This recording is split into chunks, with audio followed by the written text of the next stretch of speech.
Good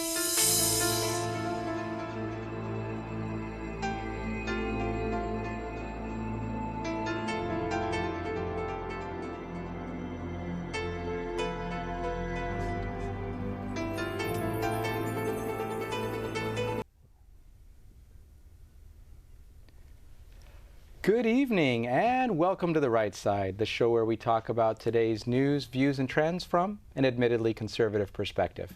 I'm your host, Chris Pareja, and this evening we're joined by Yaron Brook. He's internationally known as an author, a speaker, a scholar, and Yaron, we're glad to have you in the studio with us this evening. Thanks for having me on. And so you are a repeat offender. You've been here before and I came back. And we appreciate that even more. And lots has gone on since you've last been here, but one of the most recent things is you've written a new book. Yes, yes. And we're going straight for the third rail. We're going to place our tongue against it.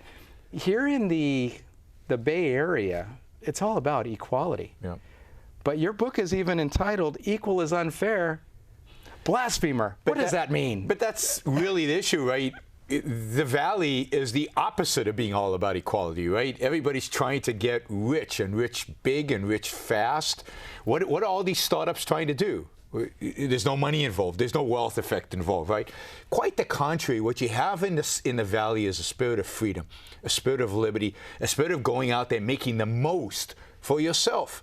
And you've got billionaires and you've got young people coming in who can barely afford to rent a little place with a bunch of roommates, but they want to be successful. They want to be rich. So in many respects, the Silicon Valley is one of the last places on the planet in America where this ambition, where this idea of achieving, where this idea of inequality, of doing the best that you can is still alive and well in the country. Maybe not in what people say, but in the way they act.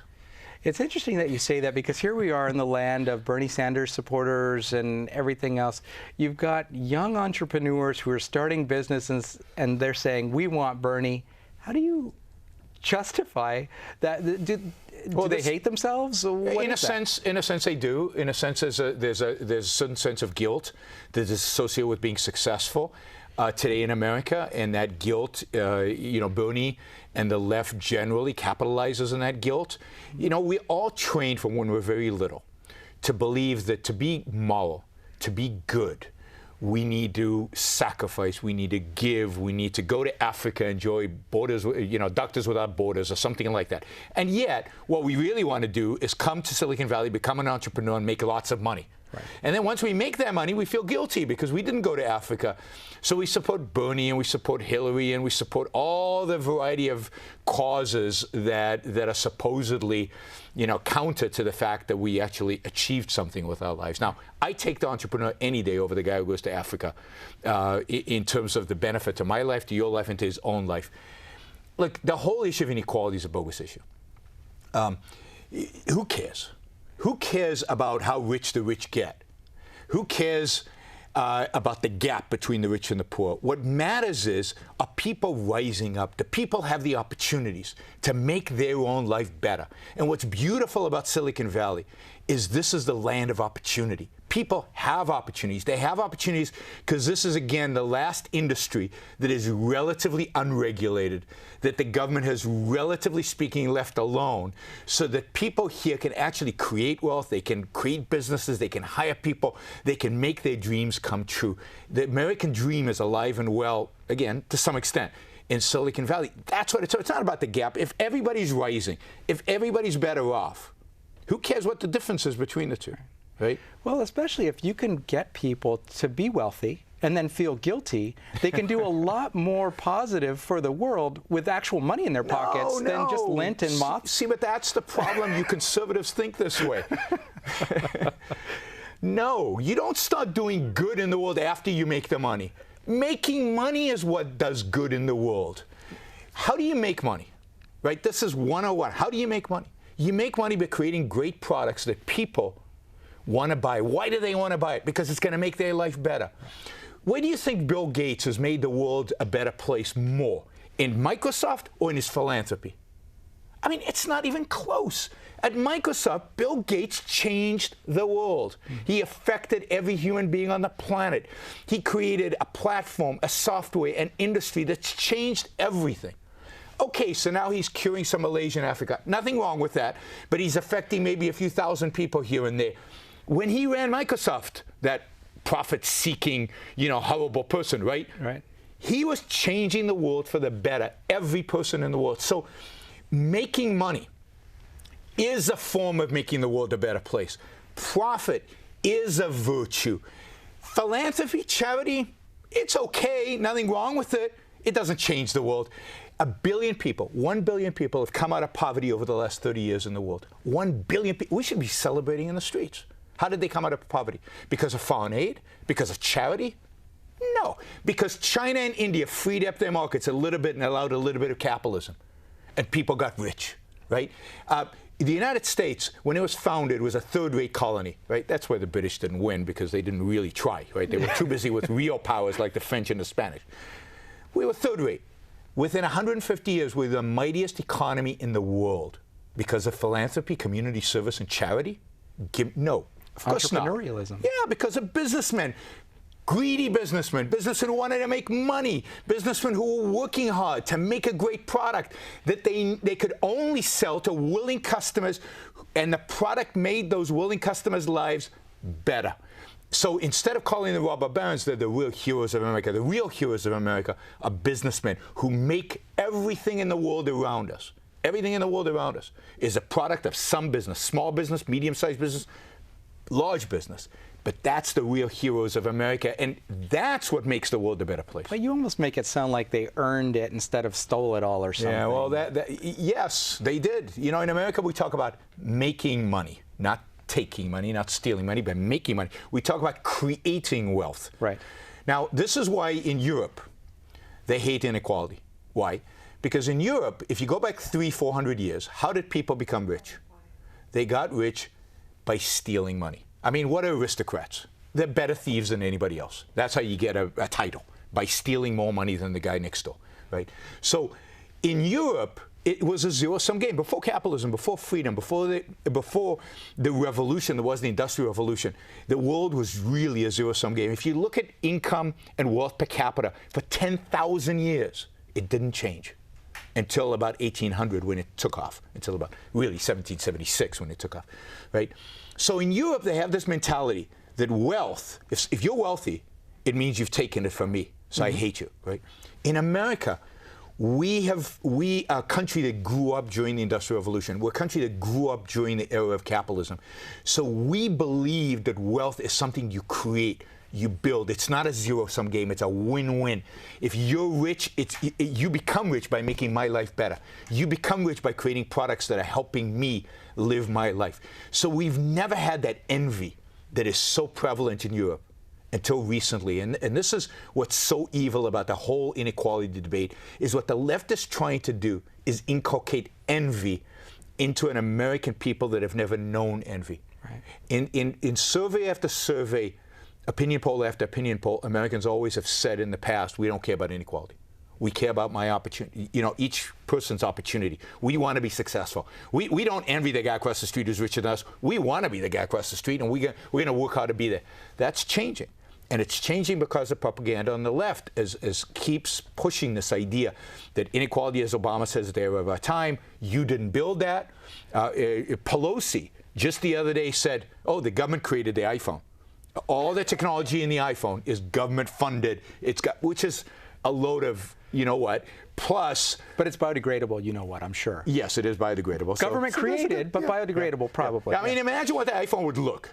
Imagine what the iPhone would look like if the government really did. Speaking of biodegradable, yes. Yes. Yeah. So this is a campaign the left has launched and has been very successful in trying to establish envy in America. And you're seeing that today, unfortunately, in Bernie Sanders' campaign, somewhat in Trump's campaign.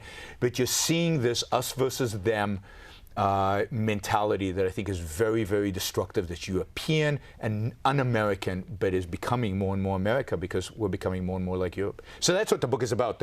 The book is really to combat that. There've been no real books on the right. Thomas Sowell wrote a short book, and there's been one or two other books, but there are very few books that have taken on the left campaign. I mean, every one of the leftists, Krugman, Stiglitz, this guy, this French guy, Piketty, they've all written these big books. Every year, 10 books come out from the left on the evils of inequality, right? The right, 0. Well, now there's 1. And that's equal is unfair, which I think is crucial for us to win the battle against them. And so, you brought up a couple of presidential candidates that are there.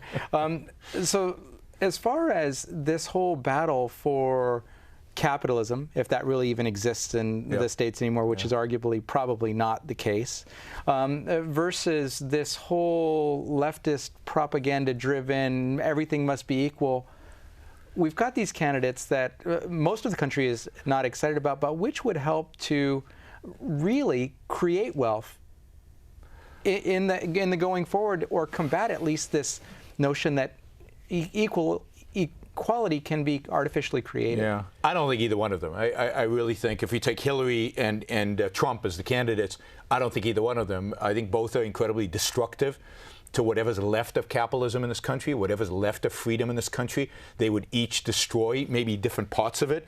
They would emphasize different aspects of it, but both are incredibly destructive to freedom. And look, there is one sense in which equality is very important, the sense in which the Founding Fathers talked about equality.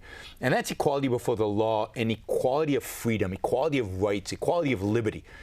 Every one of us is born free. We have a right to pursue the values that make our life the best life that it can be. We have a right to pursue our own happiness.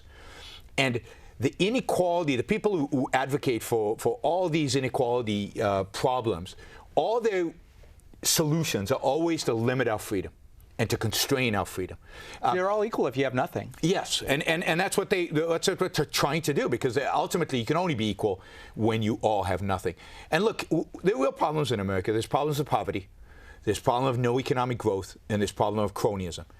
Both Hillary and Trump will do nothing about poverty. They will make it worse. They're both for increasing the minimum wage. Trump is for increasing the minimum wage. Hillary is. The minimum wage is one of the dumbest, stupidest.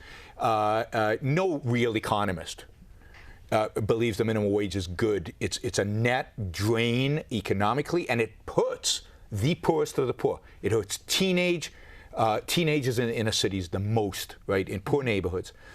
Neither of them will do anything about economic growth. Neither of them has any solutions for it. Trump wants a trade war with China. That will destroy economic growth. That could spiral the world into a depression. It's probably one of the worst economic policies I can imagine.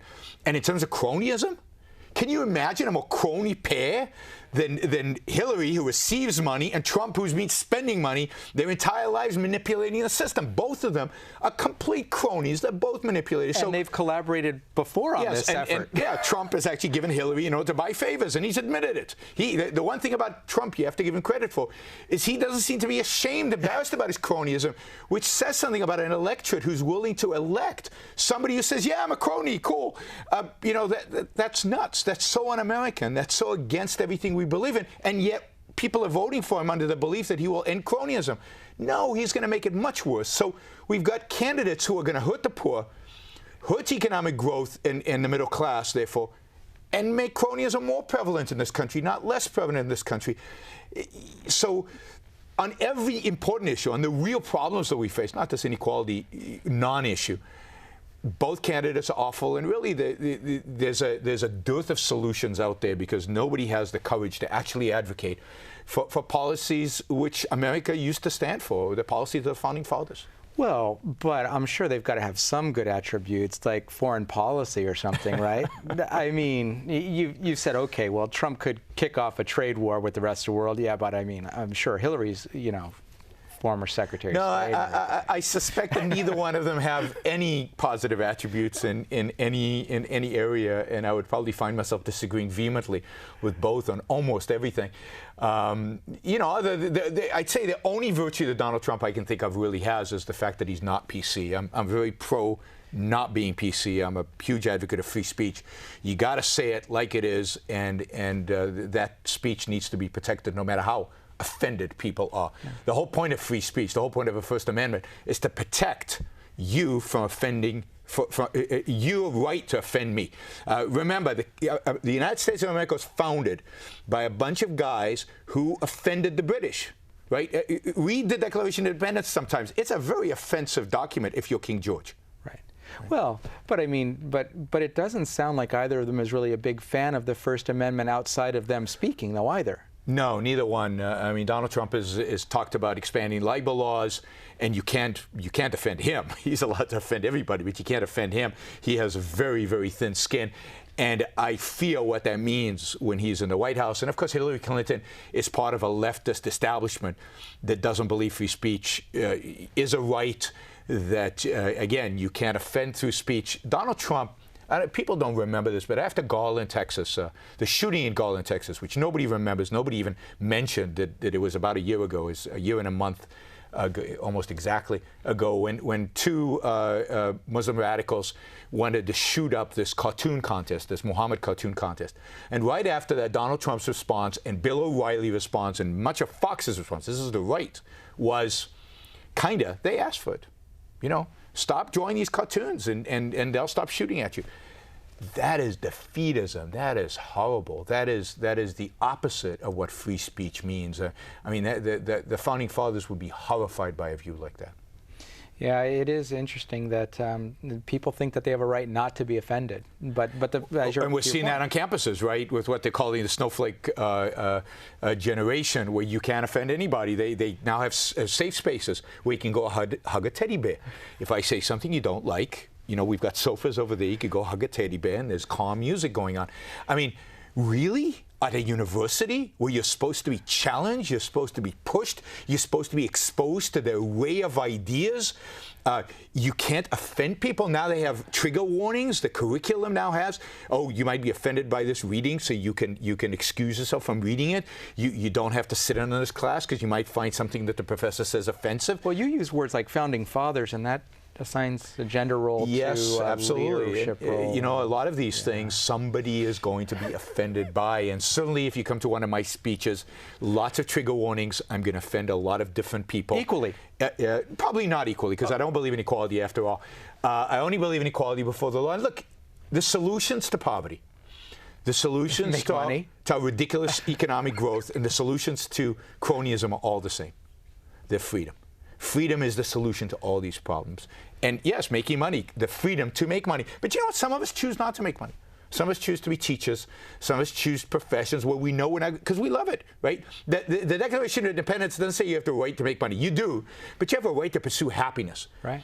Some of us do that by becoming entrepreneurs in Silicon Valley. Some people do it by becoming teachers. Some do it by becoming car mechanics. Whatever it is that you choose to pursue, you should be free to pursue it, and it's freedom that is the key.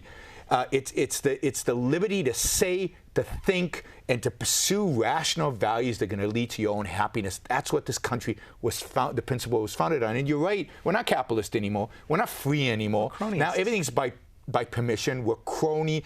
I call us a regulatory welfare state, right? The state regulates everything. So of course we're crony. You know, if you're going to regulate my life, I'm going to try to influence you. Because I'm going to try, you know, there's the famous Microsoft story. In the early 90s, Microsoft didn't lobby, didn't go to Washington, didn't have any lawyers, didn't have a building in the Beltway, nothing.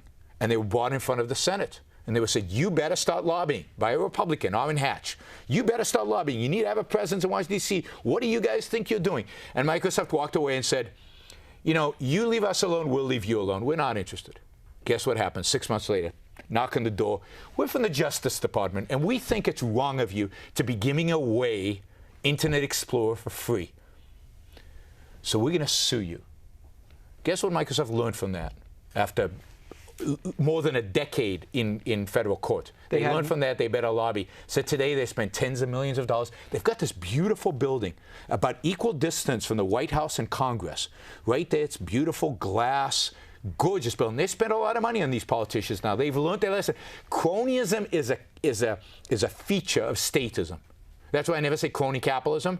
Capitalism is the absence of cronyism. Cronyism is a feature of socialism, fascism, any form of statism necessitates cronyism. Well, but in that case, I mean, they're actually, I mean, just demanding ransom to be able to stay in business. And I mean, if you look at this whole thirst for equality and you look at the Silicon Valley as an example, it's interesting to me that, for example, we insist that minimum wage be raised and everything else, but entrepreneurs don't go in it for money at all, or someone who would be willing to intern for free to build their resume, their opportunity is actually taken away if they have to charge money to get that opportunity. My son writes comedy in Hollywood. You know how much they pay? To starve to death. You know how much they pay? Zero. Exactly. And he performs, and he writes, and zero. Exactly zero. No minimum wage applies to them. No minimum wage applies to interns. No minimum wage applies to middle-class type jobs where you know those kids are going to find a way to survive in spite of the fact that they're getting paid zero. The people we are screwing, the people we are consciously screwing when we raise the minimum wage are the people who have the least voice, are the people who have the fewest opportunities. The inner city, typically minority youth.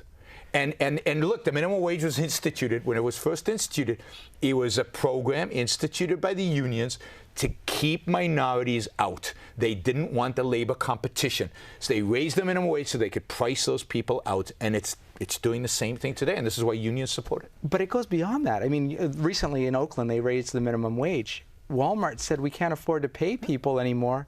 They shut down the store, so 500 jobs lost. Of course. But additionally, all of the low-cost goods that were available before are now gone. So the community is impacted multiple times by this. But of course, but if you think about it, Walmart evil. Yes, Walmart is the problem. They should have subsidized this. They should have taken a loss in order to do this. But look, that's the reality. If McDonald's has to pay $15 an hour, they're going to automate. They can do a few things. They can automate. Right? You go in and press an iPad. Now they're machines that'll flip the whole burger. They'll do the whole thing, right?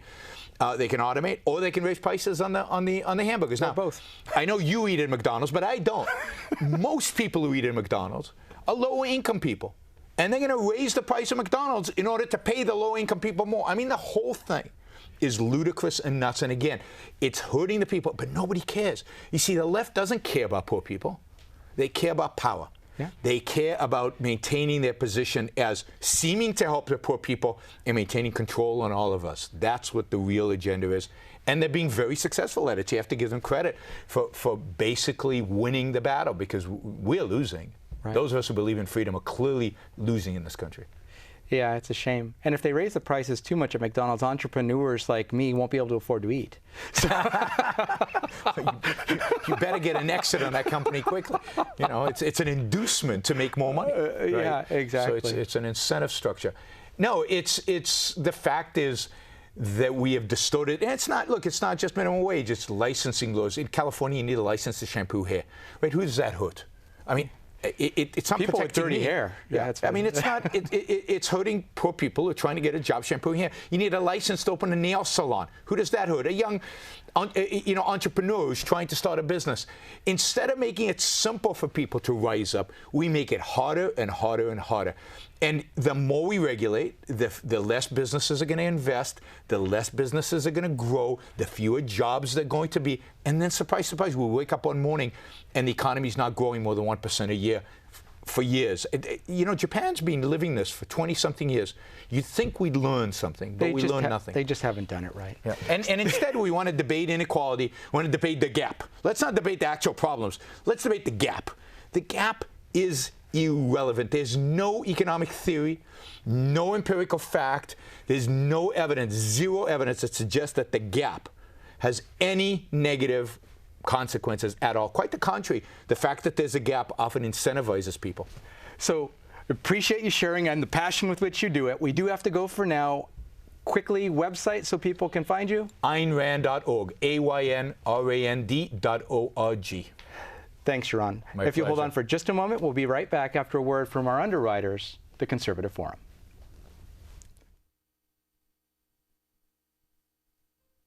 Some people think that a meeting of conservatives in Silicon Valley could fit in a small room. In fact, when the Conservative Forum was founded in 2003, we did meet in a small room, a coffee shop in San Jose. It doesn't get more grassroots than this. It may surprise you that there are thousands of people right here in Silicon Valley who share your principles of liberty, free markets, and limited government. Since our humble beginnings in that coffee shop, we've outgrown 3 meeting halls. From San Jose to Gilroy to Mill Valley, we bring hundreds of people together each month from all over the Bay Area to promote the principles of American liberty. How do we do it? It starts with a stellar lineup of speakers. Speakers like Steve Forbes, Senator Jim DeMint, Dr. Victor Davis Hanson, Lieutenant Colonel Alan West, Andrew Breitbart, Pamela Geller, and many others. These speakers passionately articulate our shared principles and remind us why conservatism isn't just the smart choice, it's also the moral choice. Our monthly meetings are only one dimension of the forum. We underwrite The Right Side, a monthly television show on cable access channel KMVT. We also host a monthly Constitution discussion group and provide tables at our meetings for more than a dozen local groups who share our love of liberty to promote their specific cause. The Conservative Forum is the premier place in Silicon Valley for conservatives to gather, become invigorated, motivated, and empowered. We welcome guests to our monthly meetings and offer special discounted pricing to first-time visitors. Take a look at our speaker lineup in the coming months and join us to learn why we say liberty is made in America.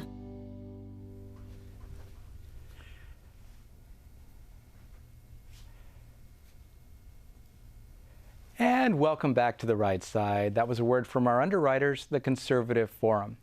And while we tremendously respect and appreciate the forum because they've made this show possible for 5 seasons now, we're really not what they're best known for. What they're best known for is their speaker series, which includes guest celebrities from around the country and around the world, including Yaron Brook, who was with us this evening. And that's the reason we actually got to bring him on the show, was because we often get to talk to the speakers there and warm them up for the big show at 432 Stearland Road here in Mountain View, the second Tuesday of each month. In July, Nick Adams, the founder and executive director of the Foundation for Liberty and American Greatness, flag, will be speaking. And in August, Andrew C. McCarthy, that's going to be a special event. He's a best-selling author and a frequent guest commentator at Fox News. He'll be there. If you need more information, visit the website at theconservativeforum.com for more details about showtimes, etc. But in closing this evening, we'd just like to encourage you to learn more about Yaron Brook at Ayn Rand Institute and the things that they're doing there to help keep speech free and competitive with other ideas, such as the march to the left that we seem to be taking as a country. I'm sure you'll find yourself educated and with new perspectives by visiting the site there. We'd like to thank you for joining us this evening on The Right Side. I'm your host, Chris Pareja. We've enjoyed having you. We'll look forward to seeing you in person or on the show sometime soon. But if you just can't wait, reach out to us at therightsidetv@gmail.com and we'll get your questions answered as quickly as possible. Thanks again and have a great night.